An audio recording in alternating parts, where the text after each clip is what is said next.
Hey Tessa, it's been a while since the last time I heard from you. Is everything good? I'm so sorry I didn't have time to text and call you as often as I used to.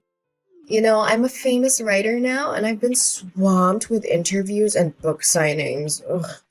I hope you didn't take it too personal and forgive my carelessness. Hi Heather. Yes, things are going well, as usual. In fact, nothing much has changed since the last time I moved out of the house, actually. I'm surprised you brought that up. Are you still holding a grudge against me for marrying your ex-husband? It's been years, sis. You should be able to forgive me by now. We're family after all. I wish it were that easy. Losing my husband and getting kicked out of my house in one day was a lot to handle. As a matter of fact, I still haven't fully processed everything that happened, and I still feel the pain when I think about it. I know, sis, but how can you save a marriage that was no longer working anymore? George already told you that his feelings for you had faded over time, and I was the only one who had a spot in his heart. Surely he made this clear before you guys got divorced, correct? I know you're still beating yourself up for losing such a well-off man like George, but it's about time you move on and face the reality, Tessa. I never cared about his money. What I cared about was the betrayal. I was deeply hurt when I found out that he cheated on me with you. The sight of you two together in my bedroom was a knife to my heart. I felt betrayed and humiliated. Come on, sis. Don't act like I'm the one who's at fault here. I mean, your husband was the one who hit on me first. What was I supposed to do? Even if that were the case, you could have easily said no. But instead you chose to betray your own sister. My husband wasn't innocent, but I don't think you were either. In fact, I still blame myself sometimes for ignoring the red flags that kept telling me you were seducing my husband. Honey, I wouldn't call it a betrayal. Didn't you hear what he said before the day you got divorced? He told you that he had lost all of his interest in you a long time ago, but he didn't want to hurt your feelings. Many times he came to me for comfort and advice, and we grew closer and closer just like that. George was unhappy for quite a long time, and he just finally found the courage to leave. Enough! I'm not really feeling up to talking about that at the moment. Can we just change the subject of our conversation? Yeah, sure. So, what have you been doing for a living, Tessa? Still trying to make it as a full-time freelance artist? I already told you a million times, your paintings suck. No one wants to buy them. They're so bad, you could lay them on the floor and people would mistake them for doormats. Don't be so harsh on me, Heather. I know my paintings aren't everyone's cup of tea, but I believe that art should be a reflection of the artist's heart and soul. I could draw something easier for the audience to approach, but that would be a betrayal of my own artistic vision. I'm not going to compromise my art just to make it more marketable. I know that there are people out there who appreciate my work for what it is. Whatever your stupid belief is the reason why you're still living in poverty. For me, money comes first. And it's all about creating things that people will like. Just look at me and my best-selling book, The Power of Marriage. Sold over 200,000 copies and generated more than $1.6 million last year. Can you believe it? Oh, and have you heard about my book, A Match Made in Success? It's a memoir about my marriage to George, and it was just published last month. It's already sold a couple of thousand copies, and I'm really excited about it. Yes, I've heard about those books, and you've also written many other famous marriage books. I just thought it's quite ironic that someone who has sabotaged other people's marriages would write about the principles for a strong and lasting relationship. Hey, are you referring to me, Tessa? I can see that you're still struggling to conceal your jealousy of my successful and wealthy life. It must be hard to see someone like me living the good life while you're stuck in your destitute existence. I guess it must be tough raising Gabriella all by herself, huh? At least George still gives you some pity money every month to keep you and Gabriella from the verge of hunger. So, you're finally showing your true colors, huh? Well, let me tell you something. I know exactly how hard I had to sacrifice for you to get where you are today. I gave up my dreams, my relationships, and my sanity, all so that you could achieve yours. Oh, not again. When our father passed away and our mother left us, I was the one who stepped up to take care of you. I worked 2 or 3 jobs at a time to make sure that you had everything you needed to succeed in school. I even had to drop out of college myself, but I didn't care. All I wanted was to make sure that you had the best possible chance in life. And what did you do? You repaid my sacrifice by stepping into my marriage with George and destroying it. Oh, for the love of God! Would you please stop giving me that lecture? I'm so sick of hearing it. I don't owe you my entire life for something you did for me 10 years ago. I barely even remember it. I certainly don't appreciate you bringing it up every single time we talk. You sure are ungrateful, aren't you?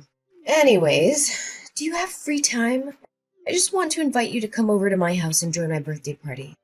It'll be fun, but don't bring Gabriella along. She would cry and ruin the party for everyone else. I don't really want to go because I have a lot of things to do.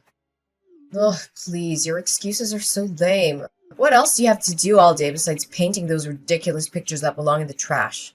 Think about the sake of our sisterhood and come to my house, please. It will be great fun. I can guarantee you. Okay. I guess it wouldn't harm just to attend your birthday party. We're sisters after all. I'll be there, but I'm not making any promises about how much fun I'll have. That's my sister. So I'll see you at 8 o'clock in the evening at my house, right? Don't forget about it.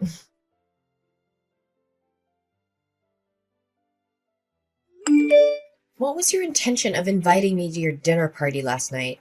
You treated me like my presence wasn't even important. You called me your housekeeper and made me slave away for you and your guests. What was that all about? I'm not sure if you were trying to be funny or if you were just being mean. But either way, it was really hurtful. Tessa, really, could you think rationally for just a little bit? How can I call you my sister when you're so impoverished? I mean, judging by the way you dressed yesterday, I can only guess those outdated garments were bought at a thrift store or a garage sale. It's embarrassing to be seen with you in public. You don't even deserve to be my housekeeper. What? How can you say that about your own sister? Are appearance and money truly that important? What else could be more important? I mean, look at how my friends dress and look. They're all from wealthy families, have high social status, or are celebrities.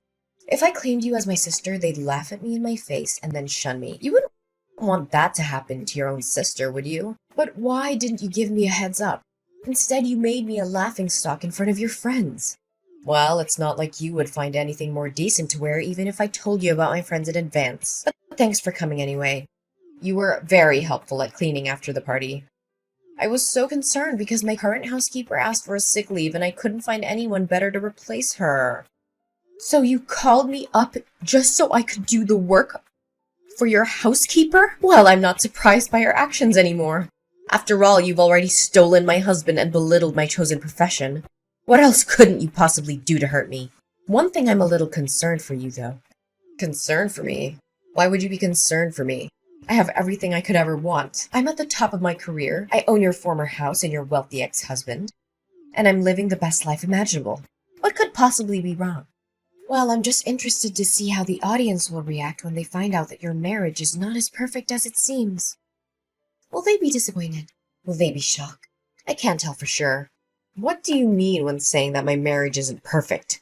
We are both incredibly successful people. I'm a world-renowned writer, and George is a household name who earns over $500,000 per year.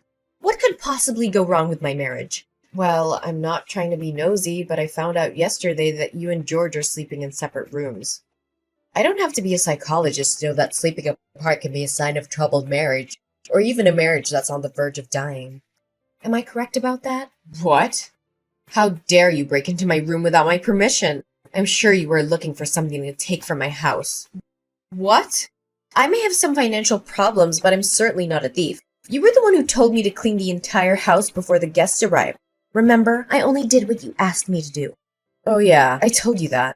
But it's understandable that every marriage has its ups and downs. My marriage with George is no exception. We've had a few arguments lately and we're not talking to each other right now. But that doesn't mean our marriage is on the verge of dying, like you said. The condition of the master bedroom is a clear indication that it hasn't been used in a long time. The air is stale and musty, the floor is covered with a thick layer of dust, and there are cobwebs in the corners. The windows are also smudged with dirt.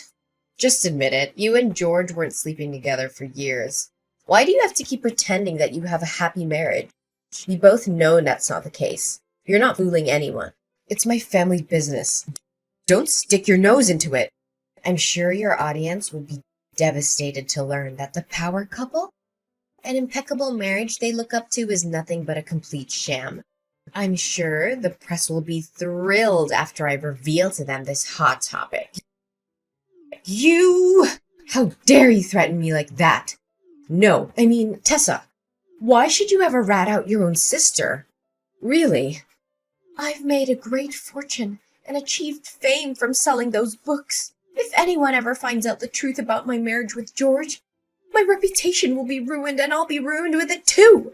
I'm begging you, Tessa, please don't tell anyone about this. Just a few minutes ago, you were raising your voice at me, calling me your housekeeper, and belittling me for my financial status. What's the reason for your sudden change in your behavior? Well, Tessa, you know I didn't mean what I say. In fact, you already knew that I'm a person who always speaks without thinking about the consequences of my words. Please, Tessa, just forgive me this one time. I'll swear I'll treat you better the next time we meet. You have my word. I don't know, Heather. You've done me wrong over and over again. I don't know if I can still put my trust in you after all of this. I know I messed up, and I'm so sorry for what I did. I know that it doesn't make it right, but I hope you can forgive me. You know that you're the only one I can count on. Other than you, I have no one else. Please, Tessa, spare me this time. Okay, I let you go this time, but I'm warning you. If you do this to me again, I'm done. I can't keep forgiving you for breaking my trust. Thank you, Tessa. I know that you're my dearest sister in the world, and you would never do anything to harm me.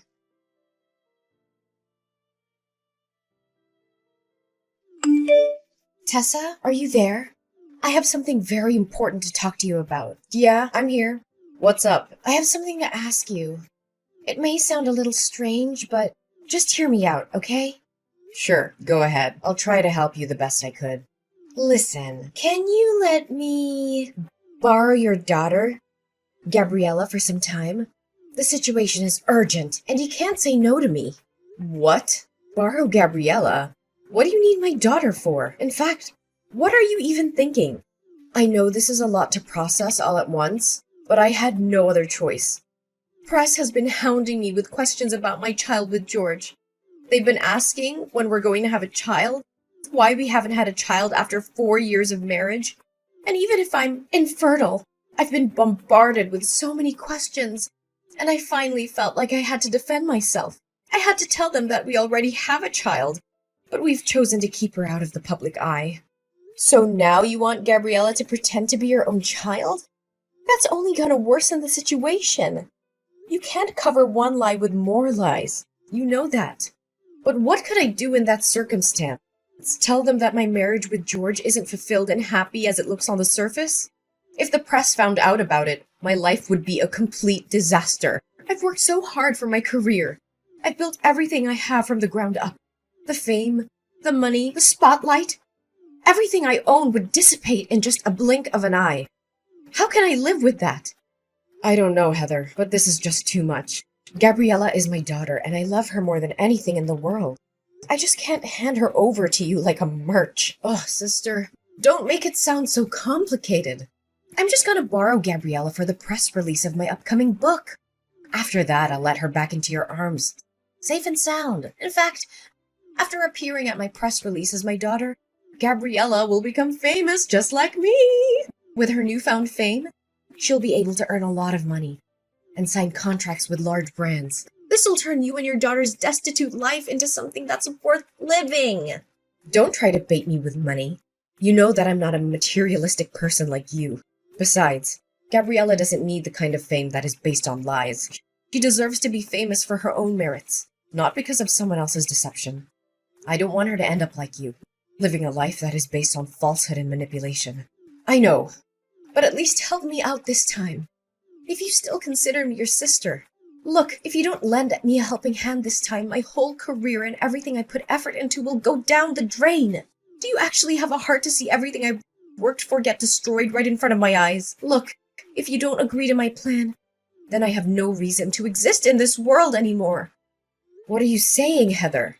Please don't think about doing anything stupid. You still have a whole life ahead waiting for you. Just divorce George and rebuild your happiness from scratch. You still have plenty of time. You're still young. Are you crazy?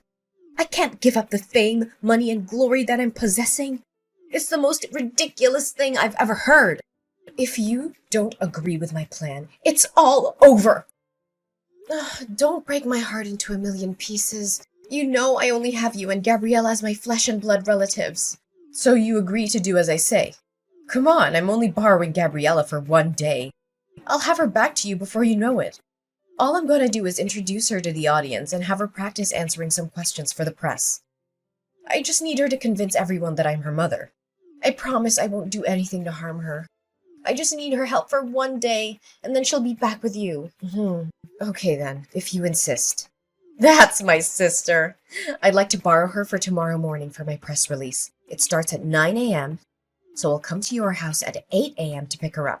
You know, this press release is for my new book, The Parenting Journey, a roadmap for raising happy, healthy children. I know the audience will love it, especially when I introduce my own child, who I'll claim to be the source of my inspiration. This is so wrong, Heather. I feel like you're lying to the audience, especially your fans. Honestly, my biggest advice for you at this very moment is to stop before it's too late. I know. Just help me this one time and I'll promise I'll never ask anything from you ever again. Fine, I'll help you this time, but please don't do anything out of line.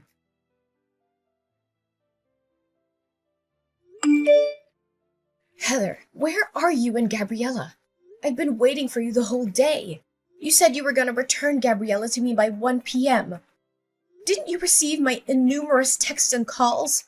I'm sorry, Tessa, but Gabriella's staying with me. She's such a bright kid, and the audience fell in love with her immediately. Did you know that just today, my new book has sold a couple of thousand copies? It's thanks to Gabriella. Tessa, I think I'm going to keep her around. Will you let her stay with me? No! She's my daughter. How can I let you keep her? Oh, come on, Tessa. Do you honestly think that you're giving her the life she deserves with your scanty income? I, on the other hand, have a solid financial footing that I can guarantee you that'll take a better care of her than you ever did. I promise Gabriella will be showered with fame and money when she's become my child. There's no way she's gonna agree with your stupid idea. She knows very well that I'm her mom, and she will insist on coming back to my arms. Oh, Heather, she's a 2-year-old kid. She can't decide for herself. Besides, I'm already at the airport. Me and my husband and Gabriella are heading to another country where you can't find me. Don't worry. I'll send you a couple of pictures of your daughter every now and then. Your child will be a great tool for me to earn even more money. I knew you would do something like this. You know? What do you know about? Look, I overheard the conversation between you and George. You saw how the audience reacted to Gabriella, and you decided to exploit her for your own gain. You only wanted to use her as a tool to further promote the image of a perfect family that you're crafting. Do any of my words sound wrong to you? What? So you already found out about my plan? Why did you let me carry on with it anyway? Well, I just want the world to know your other side of personality, and what's better than catching you red-handed. By the way, me and the paparazzi are after you. We were tailing you all the way from your house to the airport. You're not gonna get away so easily. And what's happening between us is being broadcasted live. Guess you're making $1 million worth show. Just as you always wanted. What? Where are you? Show yourself now. I don't have time to play the game of cat and mouse with you. Well, take a look behind your back and find out. Heather was shocked when she saw me and a crowd of paparazzi chasing after her, demanding answers. Everyone now knew the truth about her so-called happy and successful family. It was all a lie, a carefully crafted facade to make money. In reality, Heather and her husband George hadn't spoken to each other in years. She'd found out he'd been cheating on her with another woman, and she had been too humiliated to tell anyone. Now, the truth was out, and Heather was facing the consequences. Her books were being boycotted, her reputation was in ruins, and she was being sentenced to 3 years in prison for kidnapping. The prospect of my sister being able to write again seems daunting, and it may take a considerable amount of time. Additionally, I am uncertain if anyone will ever believe what she says again after what happened. Finally, Gabriella got back into my arms again. My precious girl is the angelic light that guided me even during my darkest days. She's my reason for living, and every picture that I paint reflects the immense and inseparable love between us. As my daughter Gabriella became famous, my paintings also gained more recognition. The audience finally understood the deep meaning behind my paintings, which depict the special bond between a mother and child. Eventually, I was able to open my own painting gallery. With the proceeds of the sale of my paintings, which amounted to almost $100,000, I donated half the money to charities that provide financial assistance to single mothers. I hope to uplift their lives in the same way that mine had been uplifted.